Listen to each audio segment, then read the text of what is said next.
Notre vie ne débute pas à notre naissance. On poursuit le chemin de nos ancêtres. Notre vie est profondément influencée par ce que les membres de notre famille nous transmettent. Voici donc une vidéo sur les transmissions intergénérationnelles, question de mieux comprendre le relais que nous avons pris. La psychanalyse souhaite comprendre ce qui se passe dans notre inconscient.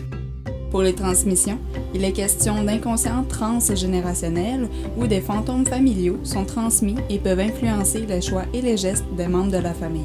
Ce sont les enjeux, les défis, les thèmes non réglés par les générations précédentes qui hantent encore la génération actuelle. La psychanalyse nous amène aussi à nous questionner sur notre loyauté ou notre culpabilité envers notre famille, notre histoire. Votre famille a toujours été dans l'agriculture, et vous? Vous rêvez d'avoir un emploi en ville. Vous sentez-vous coupable de ne pas avoir été loyal à la famille?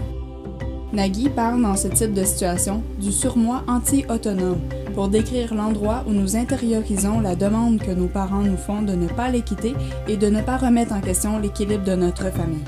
Athias Donfu, une autre auteure, nous dit qu'il est difficile de partager les expériences d'une génération à une autre, ce qu'elle appelle l'incommunicabilité. Ces recherches disent que cette difficulté est propre à notre temps, en raison de l'accélération des changements de tout ordre dans les valeurs et les conditions de vie. On peut diviser les transmissions en deux. Quand on parle de transgénérationnel, c'est que la tâche de régler les enjeux n'a pas été réglée et qu'on la transmet à la génération suivante de façon inconsciente.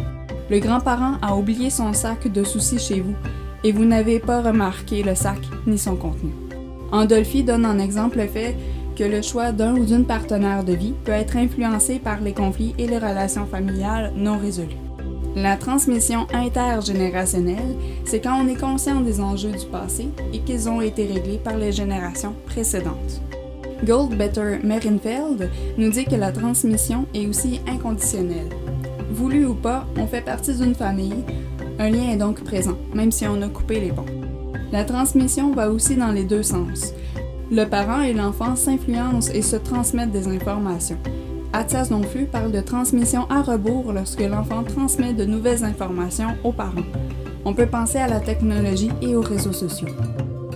Lobet et Cavalcante disent que cela donne plus d'influence aux enfants sur leurs parents que les générations précédentes pouvaient avoir.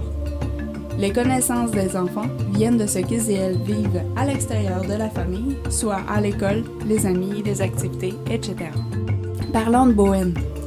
Il est un des auteurs clés au niveau des transmissions dans un contexte d'intervention familiale.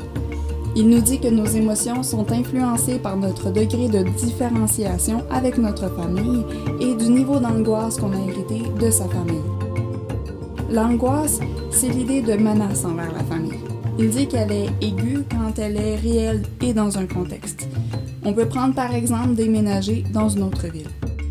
L'angoisse est chronique quand elle est transmise d'une génération à une autre sans raison. On a peur que quelque chose s'en prenne à nous ou à la famille sans savoir vraiment quoi ni pourquoi. Plus il y a un haut niveau d'angoisse et plus on sera vigilant face à notre environnement. La différenciation est le niveau entre la fusion avec l'autre et une distinction complète. Plus les parents comptent sur leur enfant pour se sentir complet comme personne, et plus les enfants apprendront qu'ils ont eux aussi besoin d'une autre personne pour se sentir complet. Il est important de dire que chaque enfant d'une famille sera différent dans son niveau de différenciation et pour le niveau d'angoisse. Bref, pour Bowen, il n'y a pas de normalité, mais il y a plutôt le résultat de plusieurs facteurs combinés ensemble. Comme nous l'avons dit, la transmission vient aussi des enfants. Ils et elles amènent à innover au niveau social dans leurs idées, leurs valeurs. Ils sont source de changements qui influencent tous et toutes. Leur laisser de la place aide à préparer demain et à voir différemment hier. Connaître notre histoire et notre famille, c'est se doter d'un phare.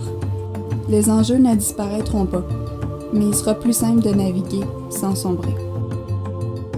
Ah, au fait, merci de cliquer sur le logo pour t'abonner. À la prochaine!